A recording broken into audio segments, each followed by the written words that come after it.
Chief Acevedo, I just talked to an officer this morning who was about to retire after 41 years on the force. And he said when he started back in 1978, he said there were very few Spanish speakers and he was shuffled all over town to translate. Today, the force looks more like our community, and that's been a concerted effort.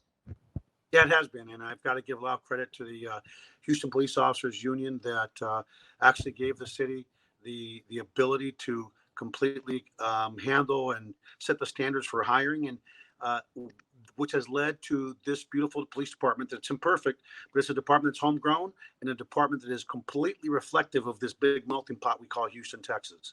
Yeah, and when you say that, in some cases, you have officers who are policing and protecting the neighborhood they grew up in. Absolutely.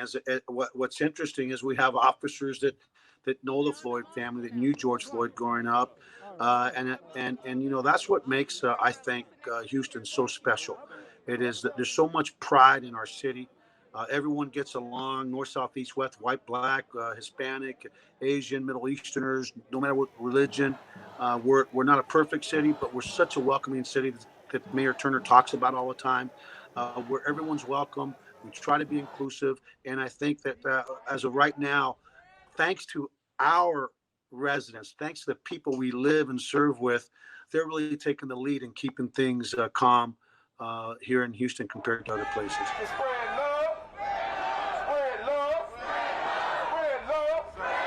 Other places have obviously reached the boiling point. What we hear over and over again is that we reach the boiling point because we're not heard. Explain to people that there are opportunities in our community where you listen to the people. You even marched with people. We will get through this because we're Houston. We will not let people come into our city and tear it up. We've been marching. All of us have been marching. A lot of us have been marching. I think it was Friday, Saturday. We spent, Troy Finner and I and others spent about 3.5 hours with a large group of protesters from the Third Ward. We started in Emancipation Park, that we all know the history of that park that was bought by freed slaves and donated to the city and walked all over downtown. And the actual protesters themselves kept the things calm. When another group late in that march came and tried to, they come out at night. That's why there's a song, "The Freaks Come Out at Night," in terms of, nothing good happens after midnight, like my mama used to tell me, my daddy. They tried to co-opt that. The second they ran up, they were throwing bottles, lit some firecrackers. They tried to get the whole group to, come on, man. We were actually headed back to Emancipation Park. And it was such a thing of beauty to watch the young African-American men that actually, we didn't have to do a thing. It was all policed by them, and they refused to participate in the nonsense, and they refused to allow anyone to hijack what had been a beautiful, life-altering march for me and others as we talked about the pain. And I think that just being heard with open ears and absorbing that pain, it was restorative for a lot of us on that march, both men and women from the community and the community members, which we are, that wear this uniform. If any person in office doesn't understand the pain of our community, I challenge them to come out here and look in the eyes of these men and women and children that are shedding tears, and I'm not too proud to say I've shed tears with them. I know it's early, but what has or will change since the death of George Floyd because of that excessive force? What will change at HPD? Well, we will always continue to evolve as an organization. What I'm hoping to do, I want to lead the charge to look at the standards that we have here in HPD, where we've charged officers out of use of force incidents criminally. And I want to look at having a national standard on policy in terms of video release. So, because we're all judged not just by our own actions of the police department, but by how we compare to what's happening in one of the 18,000 other police departments. So I think some really good laws are coming, and I think our community and our activists are going to be very pleased. Officers are under attack across the country, as you know.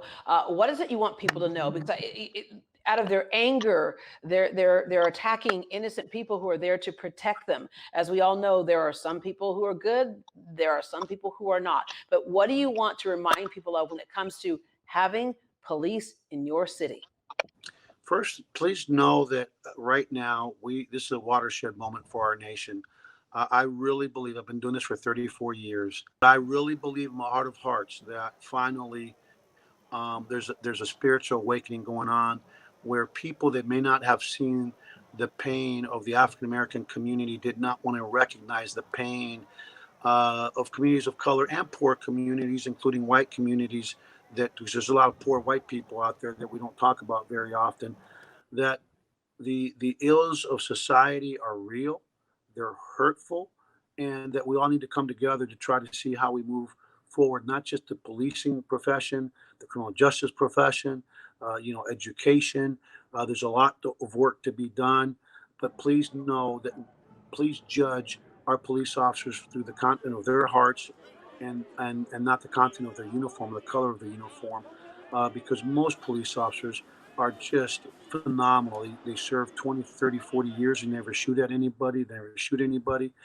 They're committed professionals. So if we all start doing that and never fail to complain when we fall short, but just importantly, lift us up when we do the right thing, we will have better tomorrows, which was as Colin Powell's mother and father reminded him throughout his life. And I really believe that many more better tomorrows are coming because of George Floyd's death. The last time we spoke, you talked about wanting good men and women on the force. So remind people, who are you looking for to join you in protecting this beautiful city? We are looking with people of high integrity, with people with pure hearts, with people that are committed, with people that know how to stay calm under trying circumstances. And we're looking for people of character that understand the tenets of relational policing, which is all what we're all about, and that understands that it's not just their lives that matter, but everybody's. Black lives matter, and everyone that we come in contact matters. And so apply. If you've ever wondered, apply, because you just never know who you're going to meet and whose life you're going to turn around and hopefully make better by this great profession that we have called policing.